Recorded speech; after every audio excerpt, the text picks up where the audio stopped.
My name is Natalie Carter, and I was 46 years old when my stepdaughter introduced my house as her future property.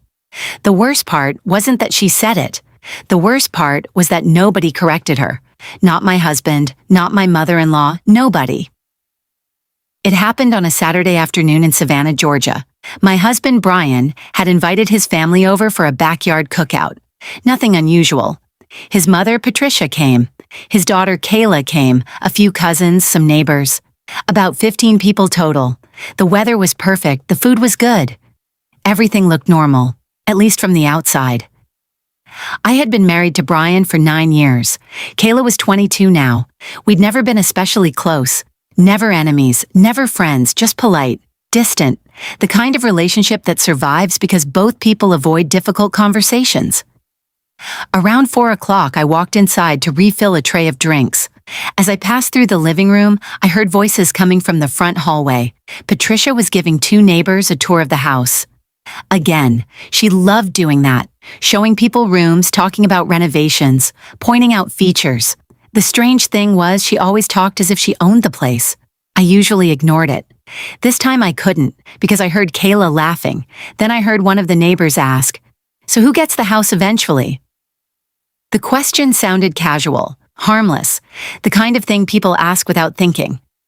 Then Kayla answered, "Oh, me." Everyone laughed, including Patricia. My footsteps stopped. I stood completely still, listening. Kayla smiled. "I mean, it's basically my future house anyway." More laughter. Patricia nodded. That's always been the understanding. The understanding. My stomach tightened immediately, because I had absolutely no idea what understanding she was talking about. This house belonged to Brian and me. Together. We paid the mortgage together. We paid the taxes together. We paid for every renovation together. Nobody had ever discussed giving it to Kayla. At least nobody had discussed it with me. I walked into the hallway. The conversation stopped instantly. Funny how that happens.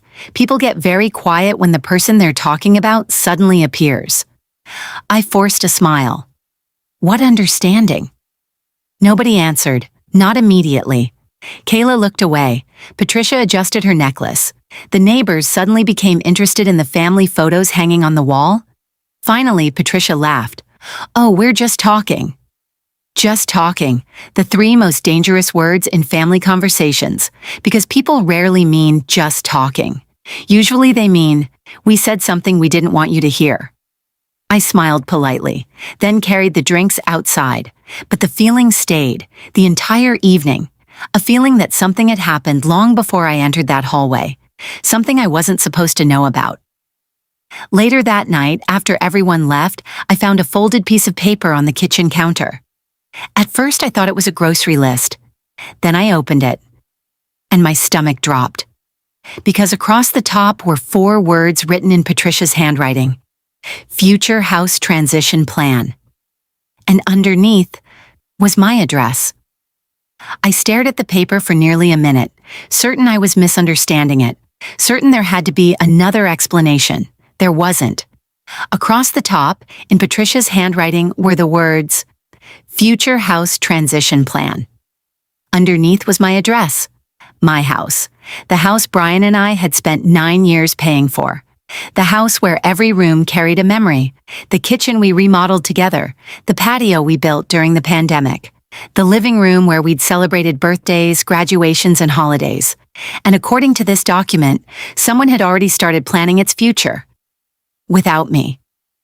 I sat down at the kitchen table, slowly, carefully, then kept reading. The first few notes seemed harmless. Property maintenance, future repairs, tax estimates. Then I reached a section labeled long-term occupancy. My stomach tightened, because beside Kayla's name was a simple sentence. Primary future resident. I read it twice, then a third time. Maybe I thought the words would change. They didn't.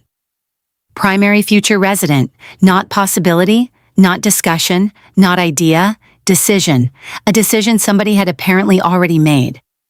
The front door opened. Brian walked in carrying a trash bag from outside. He immediately noticed the paper, and his face changed, only for a second. But it changed, That was enough, because people don't react that way to paperwork they've never seen before. I held up the document. What is this? Brian froze, the same way he froze whenever he got caught off guard, the same way he'd frozen years ago when he forgot our anniversary dinner reservation. Except this wasn't dinner, this was my house. For several seconds he didn't answer. Then he sighed. Not a good sign. Never a good sign. It's nothing. Nothing. The favorite word of people trying to minimize something. I placed the paper flat on the table. Then why is my address on it? Brian rubbed his forehead. A habit I'd seen 1,000 times, usually right before bad news. Finally, he sat down. Mom likes to plan things. I laughed, not because it was funny, because it was unbelievable. Plan things? This wasn't a grocery list. This wasn't a holiday schedule. This was a plan for what happened to our house after we were gone. And somehow my name barely appeared anywhere on the document. I pointed at Kayla's name. Did you know about this? The silence answered before he did. Yes, he knew. Maybe not every detail, maybe not every page, but enough. Enough to know this conversation existed, enough to know nobody had included me. The next morning I couldn't stop thinking about it, at work, driving home, making dinner. The document stayed in my head. Then something happened that made everything worse. Much worse. Around 6 o'clock, my neighbor Sharon knocked on the door. We'd lived next to each other for 7 years, friendly, honest, the kind of neighbor who accidentally reveals information without realizing it. She smiled, then casually said something that made my stomach drop. I heard Kayla's moving in next year. I stared at her. What? Sharon blinked. The smile disappeared immediately. Oh. There was that word again. Oh, the same word people always used right before realizing they'd said too much. My pulse started rising. What do you mean moving in? Sharon looked uncomfortable. Very uncomfortable. The family was talking about it after church. Church, of course, Patricia's favorite place to discuss everyone else's business. I stared at her, trying to understand what I was hearing, because moving in implied something impossible, something nobody had mentioned to me. And suddenly, for the second time in 24 hours, I had the terrifying feeling that everyone knew a plan for my house except me. The moment Sharon left, I stood in my doorway staring at nothing. Moving in. Those 2 words wouldn't leave my head, because people don't move into an occupied house, not unless they expect something to change. And nobody had bothered to tell me what that change was supposed to be. That evening I called Patricia. For once I didn't wait. I didn't overthink it. I didn't convince myself there was a reasonable explanation. I simply called. She answered on the second ring. Hello, Natalie. I got straight to the point. Why are people telling my neighbors that Kayla is moving into my house? Silence. Immediate silence. Not confusion, not surprise. Silence. Then Patricia laughed, a light, nervous laugh, the kind people use when they're buying time. Oh, that's not what they meant.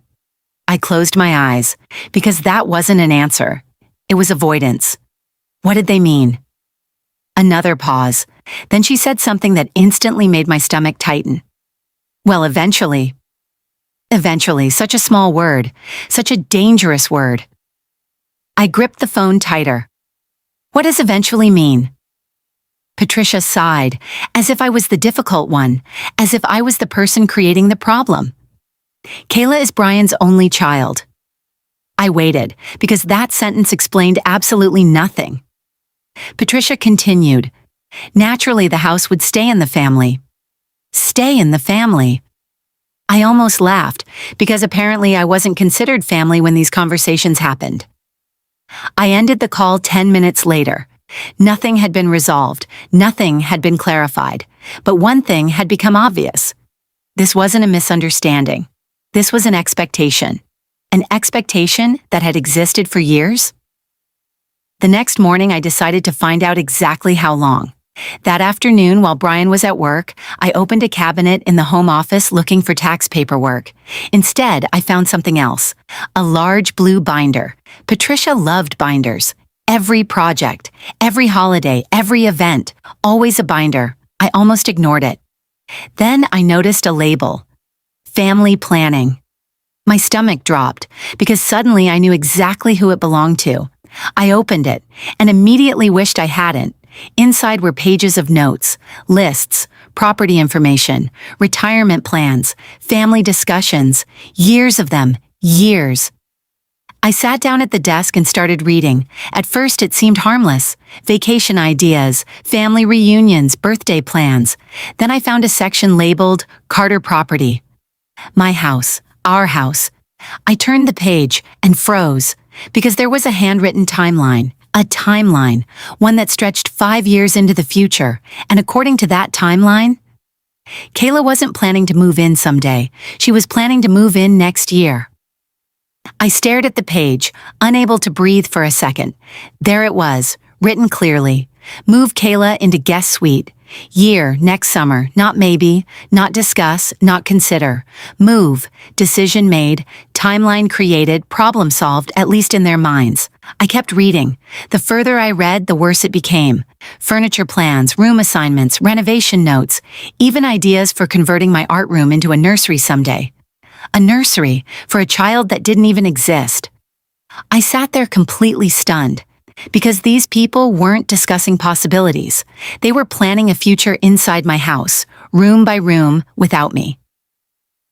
That night, Brian came home and immediately knew something was wrong.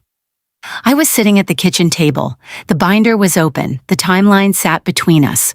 He stopped walking the moment he saw it, and for the first time since this started, he looked genuinely worried, not uncomfortable, not defensive, worried.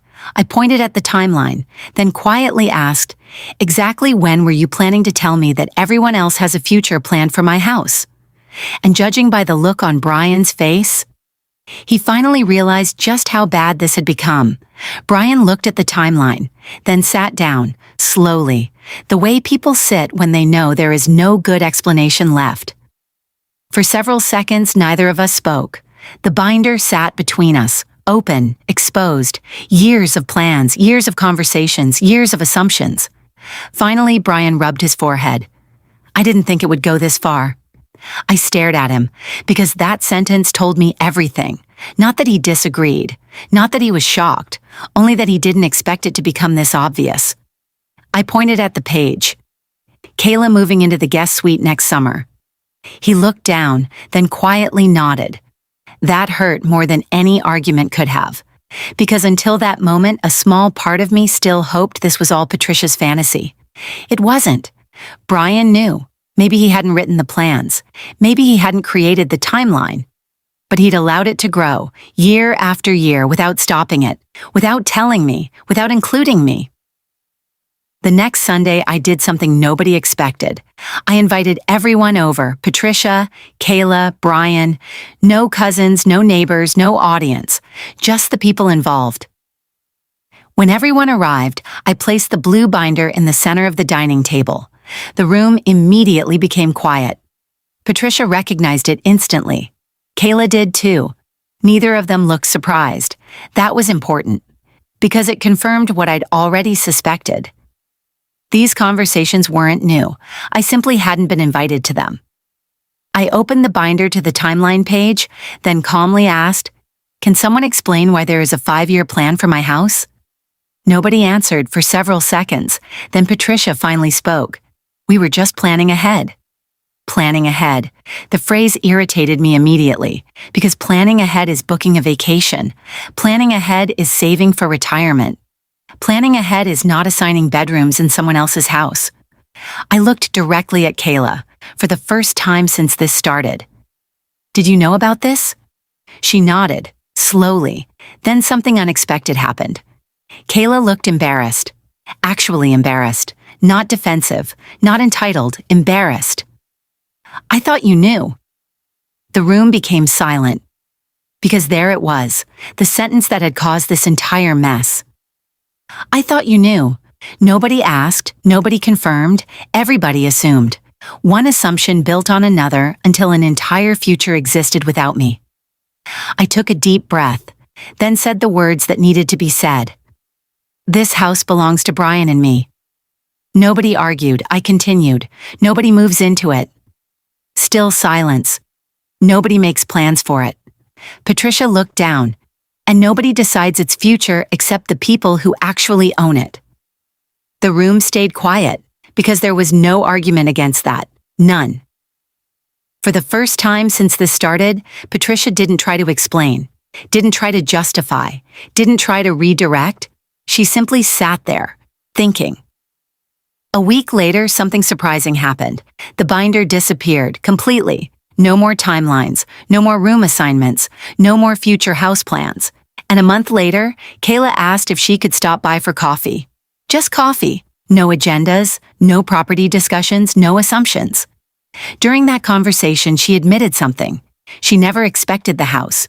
She simply grew up hearing people talk as if it was already decided, over and over, for years. Eventually, she started believing it too. And honestly, that made me feel sorry for her, because she'd been handed an expectation she never created herself. The following Thanksgiving, our family gathered again.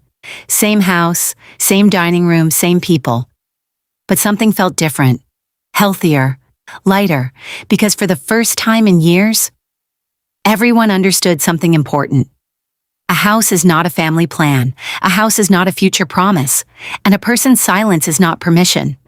Sometimes the strongest thing you can do isn't raising your voice. Sometimes it's simply saying, no, this decision belongs to me.